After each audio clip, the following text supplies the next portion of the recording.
Knoblet kicking it off with a strike on lane 30. And Indiana State got the first one.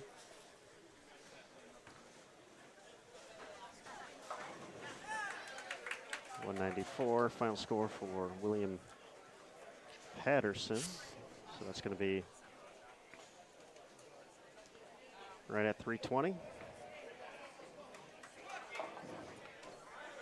So where are we at? We were at 99, and it was 230. What did they shoot that game? 231. So 62 now. The difference. 62 pins across 2 Baker games to win the title.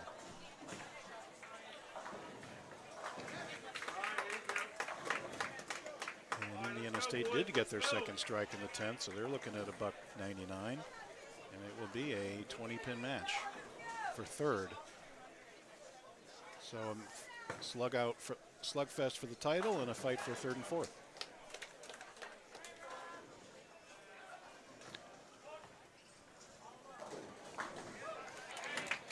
And depending on how lane 27 treats Whitewater, and if St. John's can keep up at its current pace that we've seen in the last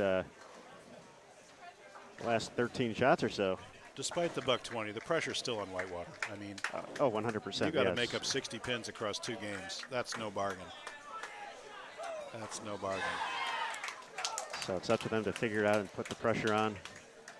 And there's Anthony Najokas coming through with the 3-bagger for St. John's. Indiana Tech did strike out 199, so they're at 382. And as we said, the difference there was 97 pins.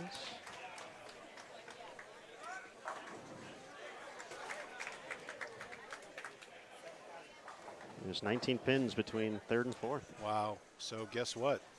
Early triple for St. John's makes 19 plus 1. Minus 19 plus 1. Unless Indiana can answer. Here's Andrew. Let's see how Andrew does in this shot. Gets it right through the beak and gets the roll on the 4-9. Hello. Hello, yes. Hello. And one thing about college bowling, you always know when things go well for a team. That you do, 100%. It is quick and loud, and usually results in high fives that may hurt someone else's hands. Yeah, Andrew comes back and gives me high fives that are much harder than any other high five, even when we're bowling together. All this pent-up energy, and to see this team play, it's just great. Really energizing. When we were in Las Vegas last week for the Glenn Carlson, there were a few times when Brandon Biondo from Wichita State threw some shots to lock up a match and eventually lock up the title, and he was coming back to his teammates, and I told Emil, who was out there with us, I'm like, I don't want any part of that. like Brandon and I would have to have a talk if we were teammates and be like, well, we got to find a way to, or I got to be like last in line for the high five. Like I can't be the first one out because his arm has to be tired by the time he gets to you. Because they're coming out strong. I need this arm. I have to be careful to put my bowling hand out when I'm bowling with people who do that. I have a couple of teammates who give very aggressive high fives, so I have to make sure that's my right hand. Do it. There's Brandon Sotomasto, missed. Left the 2-pin. Lucky it's not a 210. That's been definitely one of the common leaves this week, as we see Whitewater had to deal with that in the third frame, unable to convert. So anytime you just see a 2-pin up there instead of a 210 or a 2-8, because 2-8s have been equally tricky on this 36-foot pattern. 2-8s are brutal because you throw it right and you expect it to hook and it doesn't because you threw it away through the track, and then you go at it and inevitably you miss it left. So it's just a very tough spare on this, as are 3-6-9-10s. You know, we were talking about this yesterday. It's almost like a split. It might as well be like a split conversion if you make those on this. So like we said, you know, there's the first strike of the entire, you know, this game on our feature pair. And again, the pressure on Whitewater, they can't afford that open. And now looking at back-to-back opens, Donovan Thomas, 4-6-7. Ouch. For the Warhawks. And as quickly as those 120 pins were made up. It's they're seeming farther away right now. There's my friend Brian Leclerc walking by, representing Rotogrip at this event and a sponsor. And I'm actually on Rotogrip staff, so we were talking shop a little bit earlier and having some fun. Well, definitely a big thank you to Rotogrip, the sponsor here at the Keystone Quaker Classic. This is the 26th edition of the event, and this is the 16th consecutive year Rotogrip has been the title sponsor, and that is 6 out of 7 for St. John's. That was Brian Castro, who hasn't seen much action at all, but coming through with the big double in the 6th and 7th. And a game that's slightly getting away from Whitewater. Not even thinking about the lead, but thinking in second place.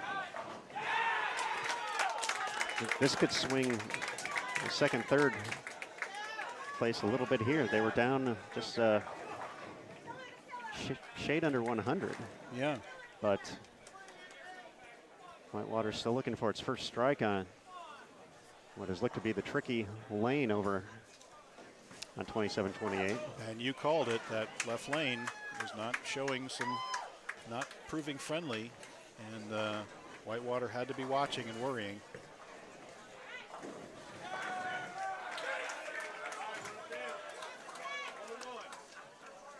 All right, there's the first double by Willie P, followed up by, is that a 4-pin? Yeah. 4-pin, yep. Yeah.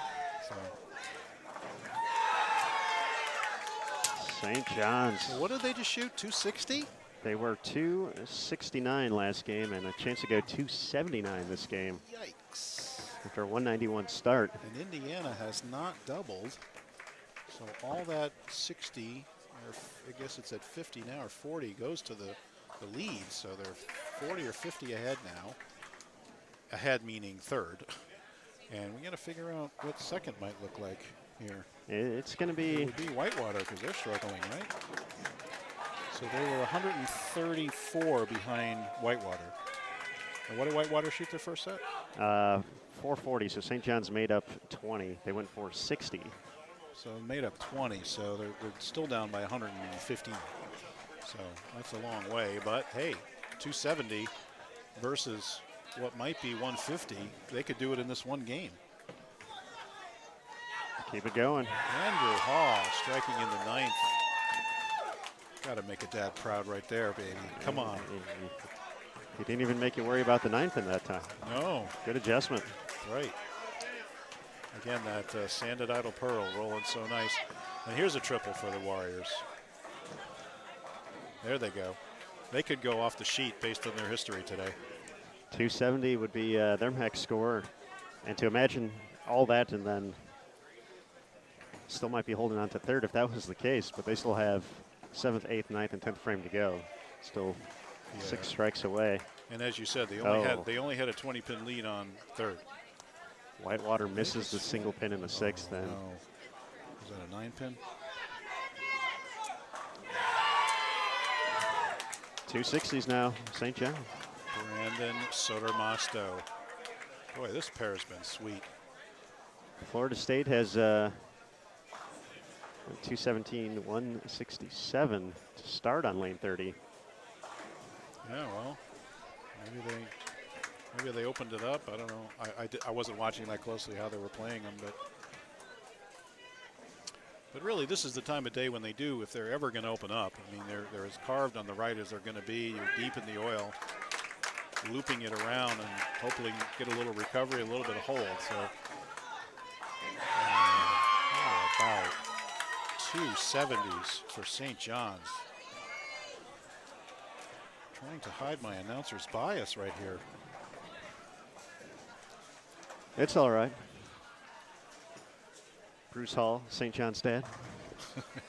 It doesn't say it on your shirt, though, so that's no, it doesn't. So you're safe there. I even had to buy a little Rotogrip sticker for my shirt. I'm actually wearing a Bowling for Gold shirt, and if you know that effort, Christopher Viali and I and some others were really pushing for bowling in the Olympics. And it was part of what we sponsored for our regional. We're going to push again. We got locked out of France, and we'll push again for LA coming up. People keep calling us crazy, but we're never going to give up. Because bowling in the Olympics would legitimize the sport like no other single event. Would you agree? Bowlingforgold.com.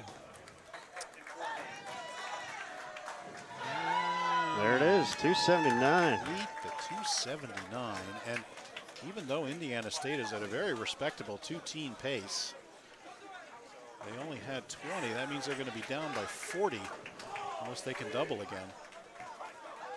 That's for third. And we were 110, right? 115 out of second, St. John's.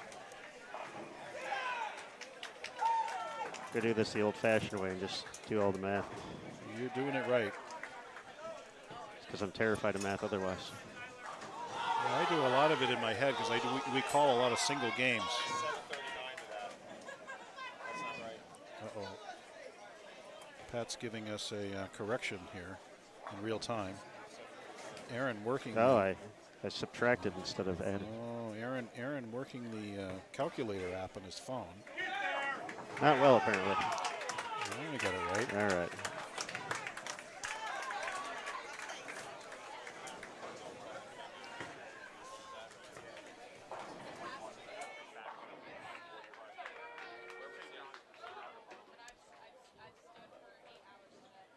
.249 still out there for Indiana Tech, but they are going to drop a spot for Whitewater. I feel this would be a humongous 193 if they can get there. Oh, that would be huge. Very quietly, William Patterson has locked up the tournament. Is that what you said? It kind of feels like we quietly got to that. They have they've done what they needed to do. Late three-bagger, second consecutive clean game after that 126. That was potentially disastrous.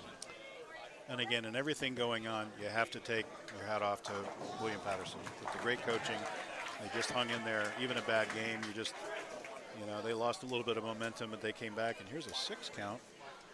The dreaded 3-6-9-10. We were just talking about that. Whitewater. Let's see how they play it. You got to hook at this if you want to make the back pin.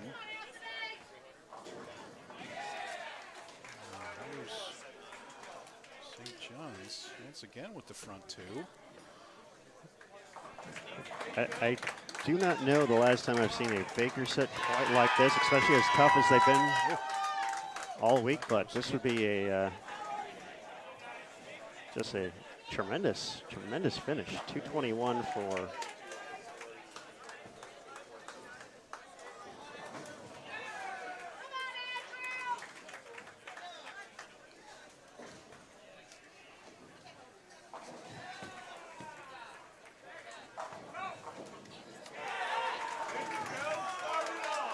So the Warriors responding to the 279 from St. John's, they're in the 240s. So they had a 20-pin lead, so that's going to be basically within 10 pins for the next set. And the question is, will Wisconsin-Whitewater potentially drop to fourth here? Wow. That would be amazing. Just wackiness on this very tough left lane. Wisconsin-Whitewater staring at $160. And that would pretty much take care of the 110 difference between them and St. John's to put that within basically single digits. St. John's started this block more than 300 pins out first. Now within 120 to start this final game. Just absolute wackiness. But the good kind of wacky. Well, I just never seen, like you said, they've had nothing like this kind of a Baker set ever today. I mean, they're just crushing this pair. There's Andrew with a 610. There's the 249 now in the books for. And that's a great finish for the Warriors. Their backs were up against the wall this game, and they came back. So they had a 19-pin lead. They only lost by 30. So that's 11-pin difference now between them and St. John's. And by the way, they get to stay on this lane, as do both teams do. That's definitely a big part of it too. Moving ahead, not having to worry about running into anything new. Right. You got the lane, you got the shot. They've scored all day. And how about the first one for Indiana State? What a finish. Unbelievable. And again, take nothing away from Willie P. It just shows you how strong this field is and just how great a win Willie P is going to enjoy here.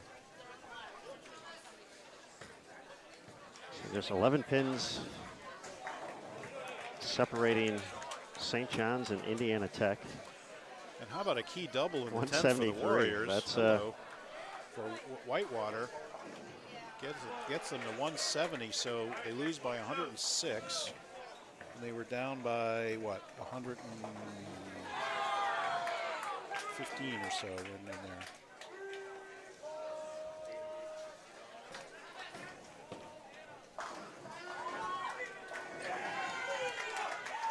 Wow, it is heading into the last game.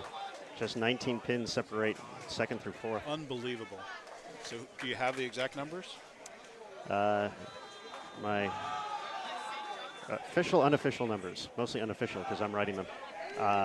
William Patterson, 89-69. They have a 110 pin lead over Wisconsin Whitewater, 88-59.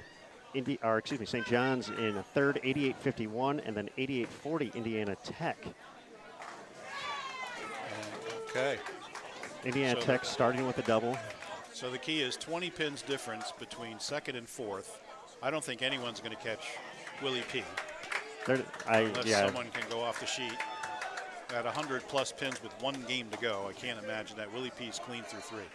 So I would find that very hard. They've been clean their last two games. Let's give Willie P the title. What was that conversion? Looked like a split conversion. 3, 4, 6, 7, 10. Wow. That was 5 through the middle. Unbelievable. So 258 still out there. And they're what, plus 20 in the two teams now is St. John's. Indiana State plus 9 so far. So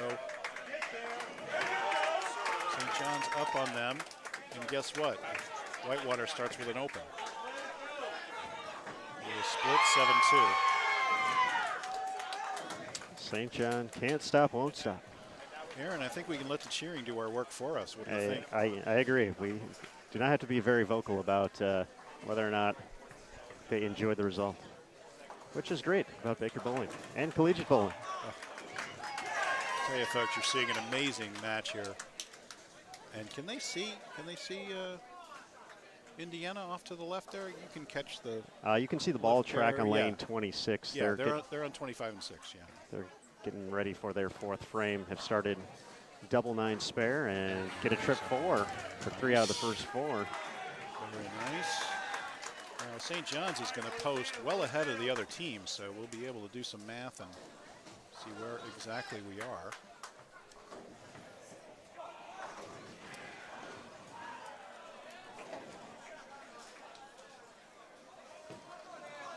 Jokus. Oh, 9-pin, a little high. Staying in the two teens is St. John's. Drop their max down to 238 now. Yep. Can Andrew and Brandon Sotomasto come through? A huge shot here for the Warriors, for Indiana State. And they go 2-8, which is no bargain for the spare. Not fun. As we've talked about. Not fun to shoot. How about this finish here, folks, at the Rotogrip Keystone Quaker Classic? Aaron Smith and Bruce Hall finishing up the coverage as we are in our final game. We will have our trophy presentation at the conclusion here. We'll keep the cameras running. And what looks is going to be a William Patterson victory. They're just a couple clean frames away from locking it up. Had some ups and downs throughout the course of the event, but did what they needed to do. No team will overcome their 100-plus pin lead at this stage. No team is going to do anything super great this game. It's really the second through fourth show right now.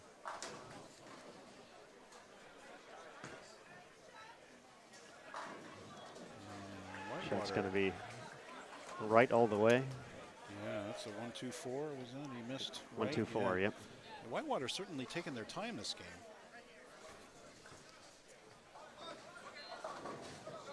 With St. John, just get up and go. Here's looks like Andrew Hall's last shot of the day coming up on 30. Let's see if he can set up Brandon Sotomasto.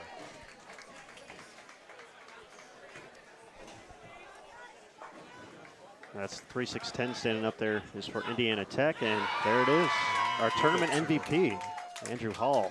Give it to him. Very big spare on lane 26 right now, folks.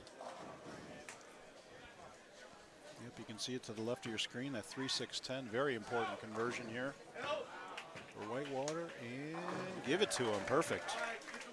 Indiana Tech stays clean. And they made that 2-8 too, so good for them.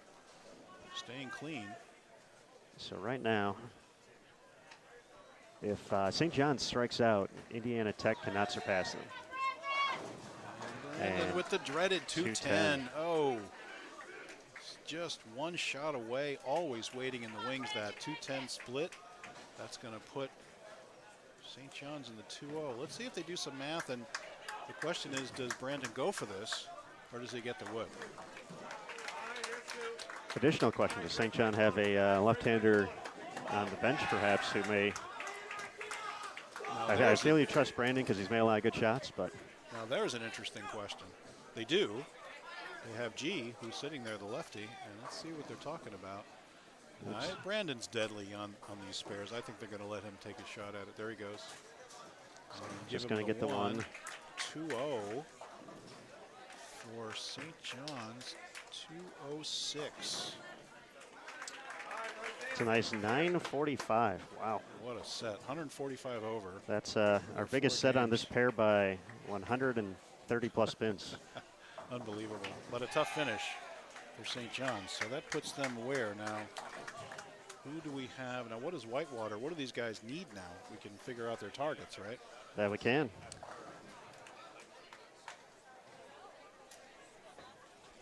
Or might I say more correctly, you can figure out their targets. You're the one actually doing the math. Actual questionable math.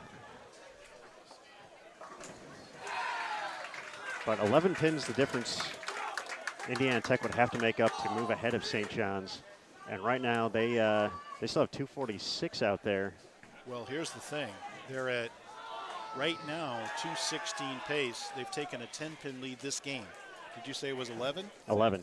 So they're exactly one pin down. So between now and the end of this game, they have to get another double, either striking here, or if they don't strike here, they have to double in the 10th to pass St. John's. That's their story. Now what about Whitewater, who has 3 opens and looking at $1.60?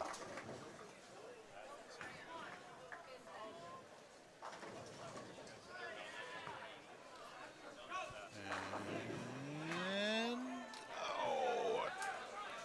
a trip 6 leaves the 7. That was a heartbreaker for Indiana. That was a great shot. He got just a tad high. He had a messenger kick the 6 out, but he leaves the 7 pin. So now Indiana will need a double in the 10th to pass St. John's, right? Did I get that right? They'll need 2 in the 10th. Yeah. They'll need 2 in the 10th. After the spare. Assuming the spare, that's right. And right now, that's another open from Whitewater, 92 in the 7th. 22, 52, 82. They are out of, they cannot pass St. John's. So this is for second place, really. This is for second here. So Indiana State, with ball in hand, if they can double, they'll take second, if not third. And Whitewater's going to drop from second to fourth. What a heartbreak. And quietly, William Patterson's going to shoot $1.80, which is going to be more than enough. They're going to win. Congratulations to Willie P. Absolutely. Great tournament. They led literally wire to wire, shooting 1,200 the first set. That's the high set of the tournament. And good for them. All right, it's all here to the left of your screen, folks, in lane 26. Ball tracking, there's the first one. There's the first one. Comes down to the very second to last shot of the tournament. Can Indiana take second, snapping off St. John's, who just had a record performance in 29 and 30 in these last 4 Baker games.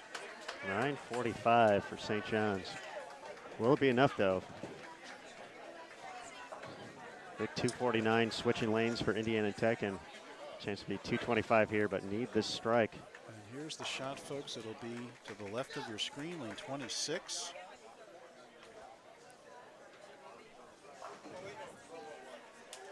Strike for second, otherwise third. All right, one more shot for William Patterson before their victory here at the Roto Group Keystone Quaker Classic is official. Ball's tracking. And Mixer gets the hit. Mixer gets the hit. Indiana State taking second. Congratulations, guys. With a key 225 or so if they strike in the very last game of the tournament to step up and move into second. St. John's third and Whitewater fourth. And again, congrats to Willie P on the victory. One final shot left to go here. Enjoy the win, Pioneers. 176 the final tally, or 175, excuse me. So although William Patterson didn't put up that's plenty. The big number, they did what they needed to do. So their win, it and turns most out, importantly, came back after. Their win is going to be under 100. It's only going to look like a 60-pin win, but it really was kind of a runaway pretty much the whole day for Willie P. So right now, Indiana Tech still needs to keep the ball on the lane here for the fill ball, but they're going to finish second by doing so. St. John's third, Whitewater, tough finish, is going to be fourth. And how about that 210 by Brandon? If he gets that one, if he marks there, they get second. That's what it came down to. 225. What a finish there from Indiana Tech. So let's see. 5 times 5 team games is 25 games there, and 20 Baker games. 45 games came down to the last shot. Crazy. Can't ask for anything better than that. Absolutely. So Indiana Tech was all the way down in fourth place to start that final game, 88-40. 225.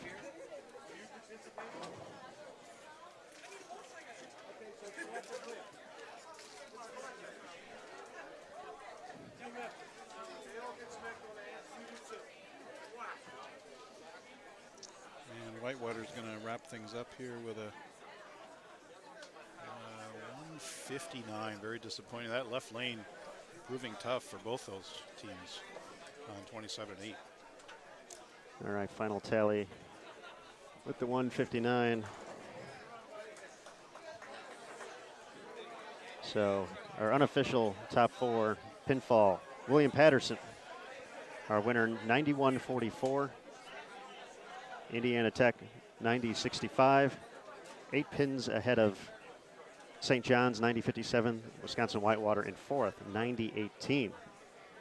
Whew, all right, that was a fun, wacky, wild finish there, Mr. Bruce Hall. Very exciting. A lot of strikes, a lot of great shots down the stretch.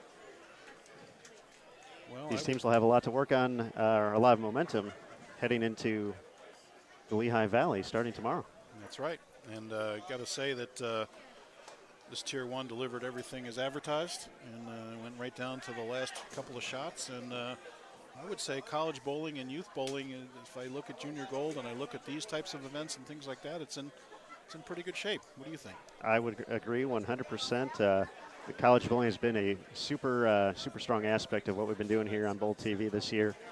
We've gotten to see so many more events and so many more student athletes, and it's been fun for my first East Coast tournament though this year, or Eastern Time Zone. It's not quite East Coast, not like you're East Coast, but after I drive 5 hours, it'll be East Coast. But got to see a lot of new teams this week for the first time. So very excited to see what the women's field will offer here at the Keystone Quaker Classic. But Bruce, I want to thank you again for joining us here once again on Bowl TV, offering some expert insight, not only for what was going on in the lanes, but seeing a great performance from your son this week, Andrew Hall, our tournament MVP, and a third place finish for St. John's. So any final thoughts from your first 2 days out here in Allentown?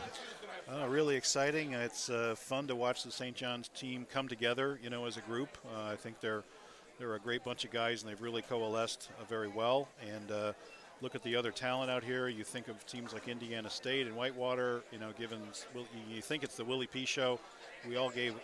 Everybody gave them a run, so you get some very strong teams at the top here. Everything is advertised on the Tier 1. And Aaron, as usual, you're the hardest working guy in show business.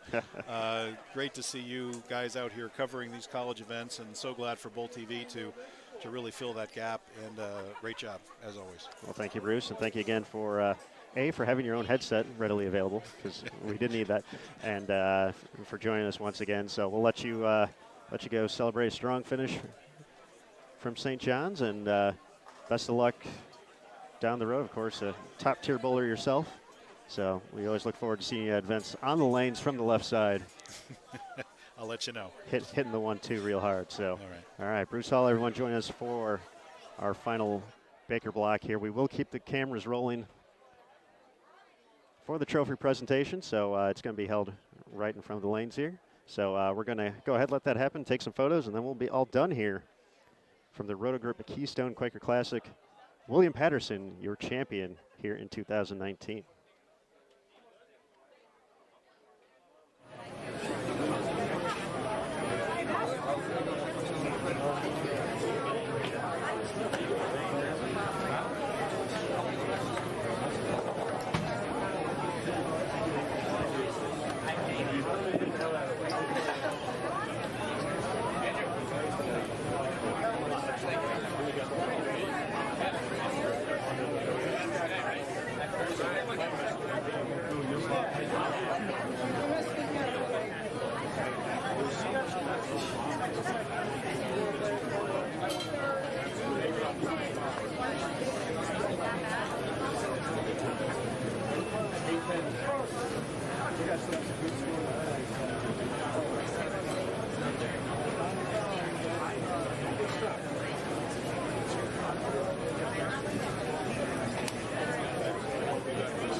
Every once in a while, when a good song came on, he would like chime in and sing along with us. That was about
Bye, guys. Congratulations.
Thank you very much, Rich. Thank you. Hey, Rich, good to see you, man.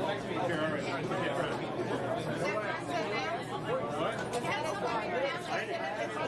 I think he's using an excuse. I think he's never asked. He's not using an excuse. He's going to say the same thing. They either march or they go. That's the first thing he said. No. I want to see if it's the same answer.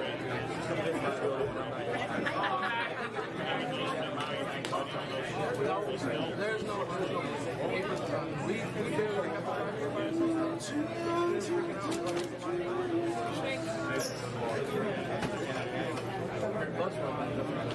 what about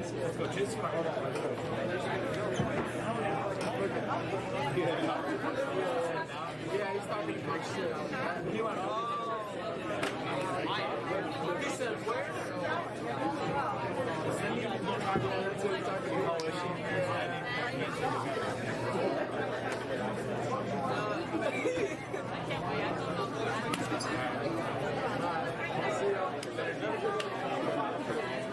Yep, see you tomorrow.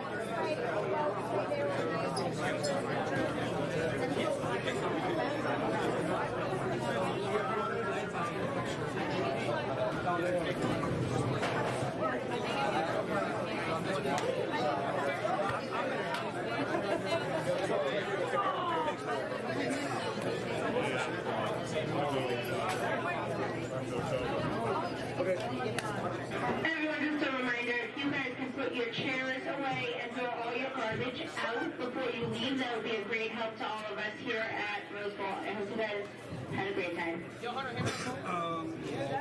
Probably no problem. Woman like a gift. When it's got to do with what?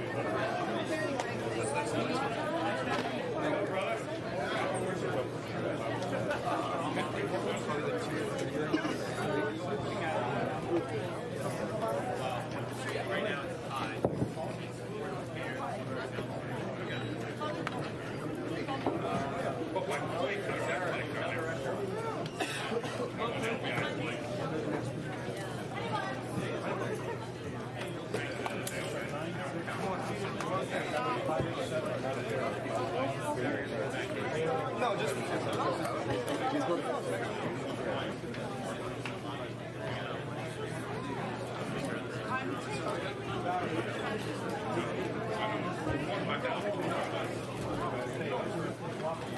Thank you.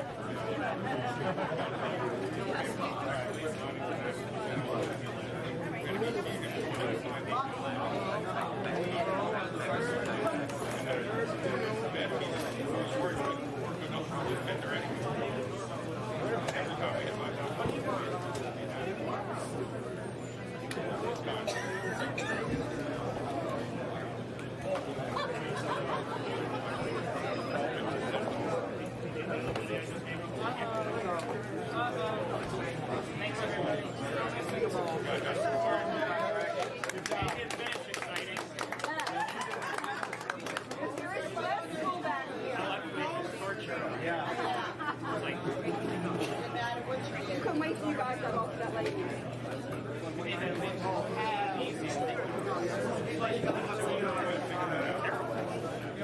Left and not sleep right. Like you're trapped.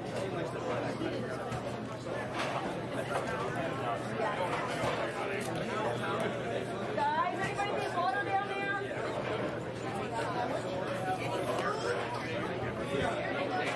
Apples, fruit salad?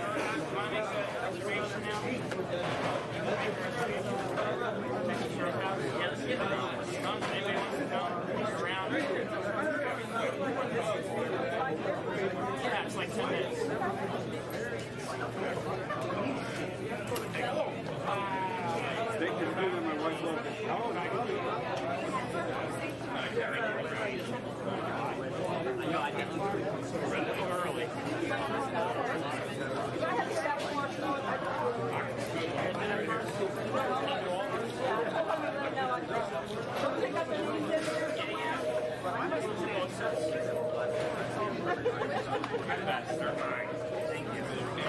I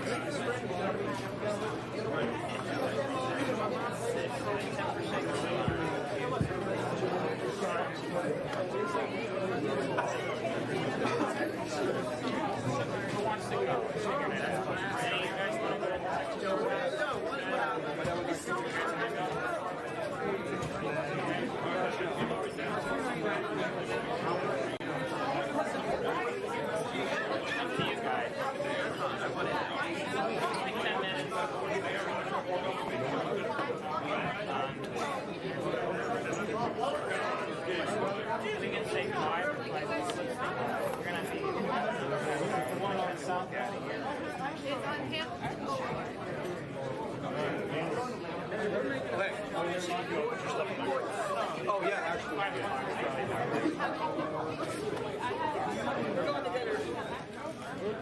By the way, when you asked me how I was doing bowling, I almost rolled into a big jam.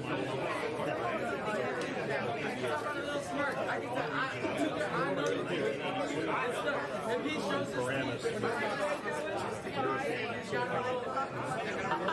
didn't get another one until last week, which was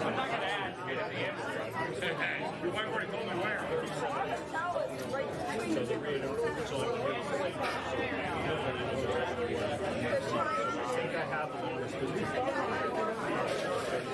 But I didn't want to get moved out of everything to a big jam. It wasn't about me. You guys getting your own back now. Steak dinner. All the titles, all the records I hold. That might be anyway, it's after this.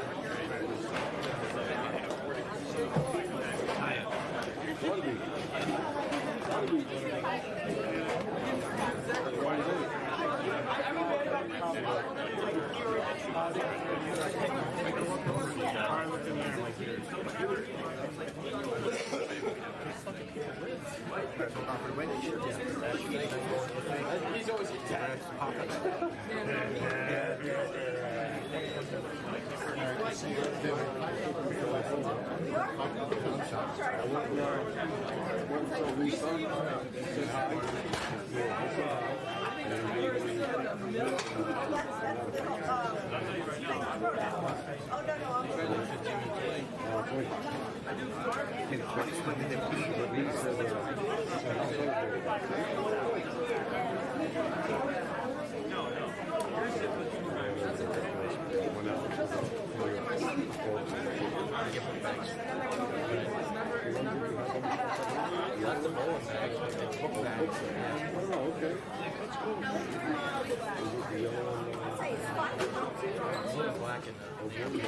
Probably not,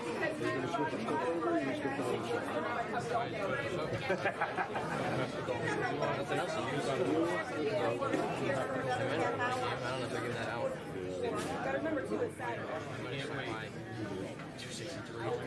Nobody wants an Allen County. That was doing it. Tyler had not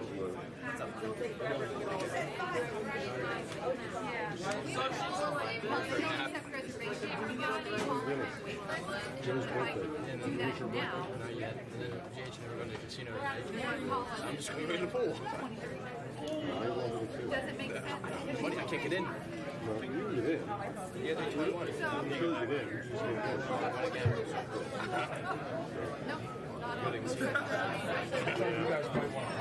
They'll probably sneak you on one thing, or stick you on one machine. Yeah, just a little bit. Even more. Good. Got my school right. Vegas? Alex Gall, too. Since he texted me. I think we should text you. Yeah, they can't see.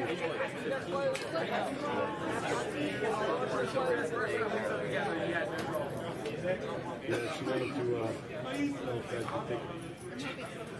Vegas? There's nothing to do in Vegas. No. Unless you're 21, then you can do stuff. That's what he said. I hope Ash realizes she's not going to get it. She's 11, she's 17. One time. I started off also, I was 6. I like to think I don't know. Okay, yeah, because I'm like, How long you had it? Yeah. I literally picked up a ball game like a week after my first pickup a ball. And literally just. That's all you did? Yours?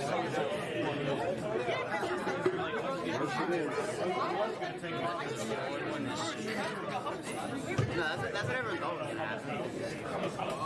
I asked a couple people, I was like, oh, what do you think my first shot back is going to be? Great, thank you. He was there, he would have saw it. He would have watched it. Hit a video. It was on video, so it would have been fine. Yeah, hit a video. YouTube, going to views. Grace Chris Cole.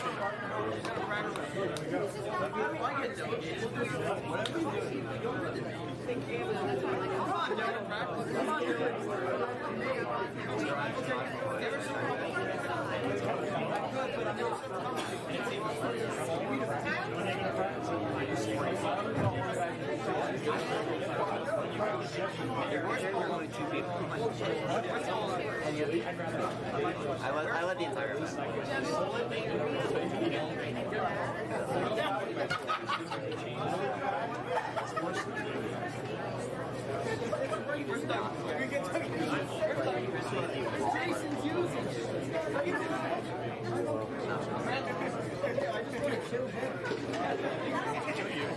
Kyle, you told me you weren't going to kill me. He made a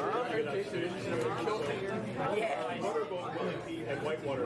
They switched things. Whitewater's watching you. You're watching them. So, that's very good. I'm ready to go. Yeah, I know.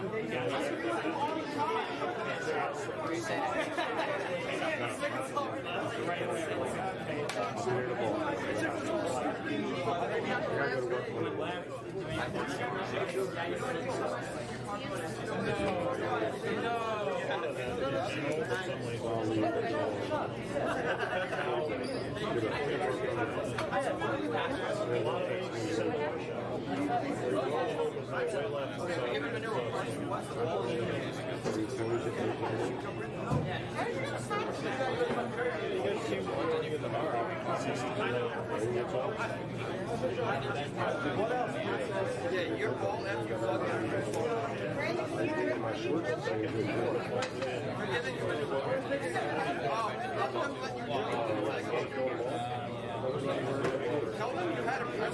Alright, we're printing off the results. We'll get this rolling through here real quick. I'll do some. We're paying down 8 spots on the team side, so I'll announce 8 through 4th because those teams aren't here while we're trying to get up for the pictures for the other stuff. 8th place will receive a scholarship check for $225. That will go to Florida State. 7th place is Lawrence Tech. They will get a check for $275. 6th place was Robert Morris, Illinois. They'll get a check for $350. 5th place was Wright State University. They'll get a check for $475. And 4th place was Wisconsin Whitewater. They'll get a check for $600. We've done this for a number of years. We present 3 individual awards, a high game, a high series, and we call it all events, but it's just a 5-game total. So we have plaques for those recipients if they would make their way out then as soon as I call them. High game in game 5 yesterday was Marcus McLean from Indiana State Technology. Get a picture there. The gentleman in the blue jacket, he's been with us for a number of years. He's actually a close friend of my family's. His godparents were my grandparents. He's also a PBA 50 Player of the Year in 2017, I believe. His name is Brian LeClaire. Yeah, right. The high series yesterday for the first 3 games was 704, and that led him to also have the high 5-game total pins yesterday from St. John's University, Andrew Hall.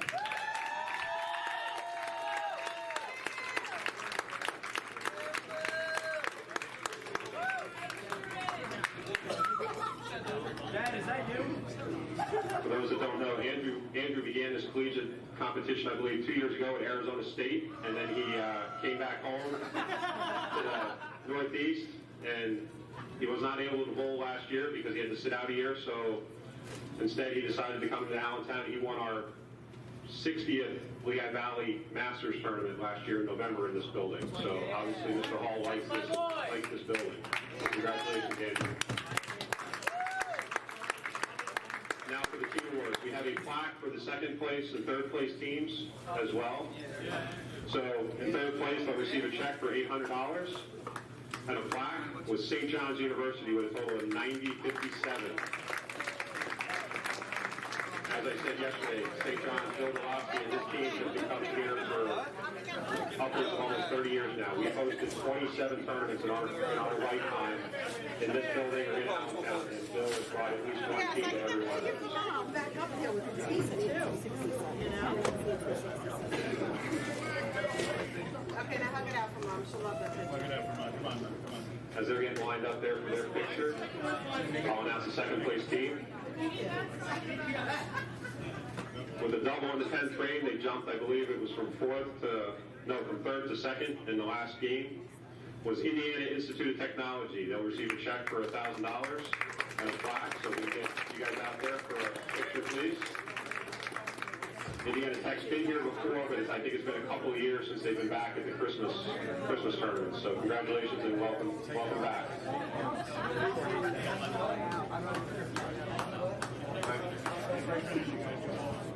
The differential first to second was 44, 35, 79 kids.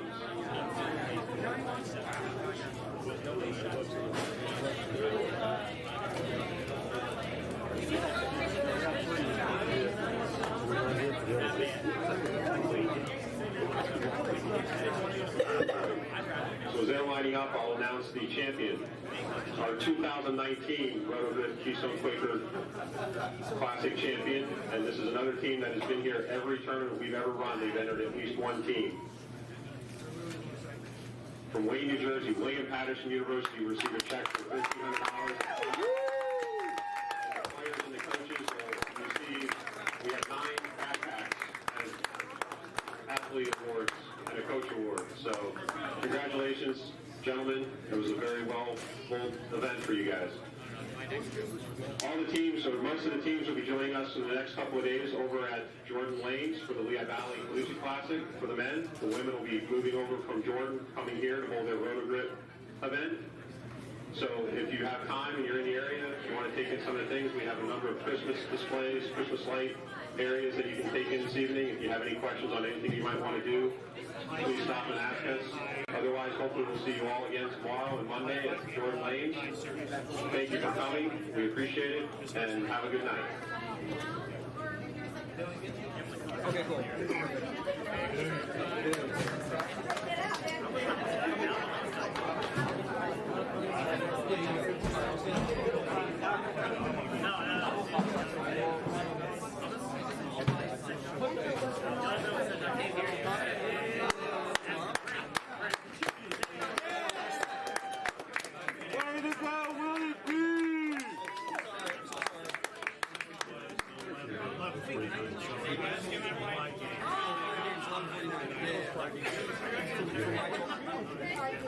For me, 11:49.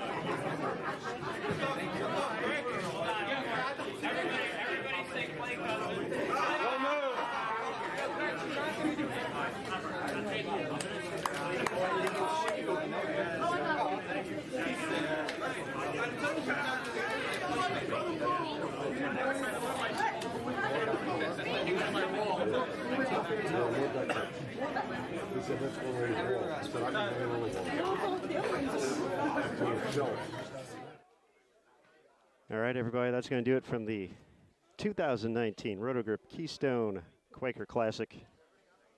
William Patterson, 91-44. Your champion, Indiana Tech second, 90-65. St. John's third, 90-57. Wisconsin Whitewater fourth, 90-18. We will be back on Bowl TV here from Rose Bowl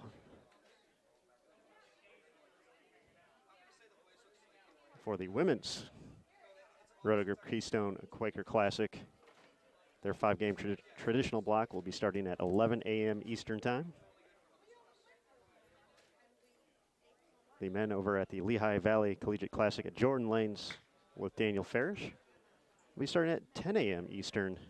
They are still concluding their event right now. If you want to go check that out on our women's featured station, Daniel Farish and Shannon Sellens.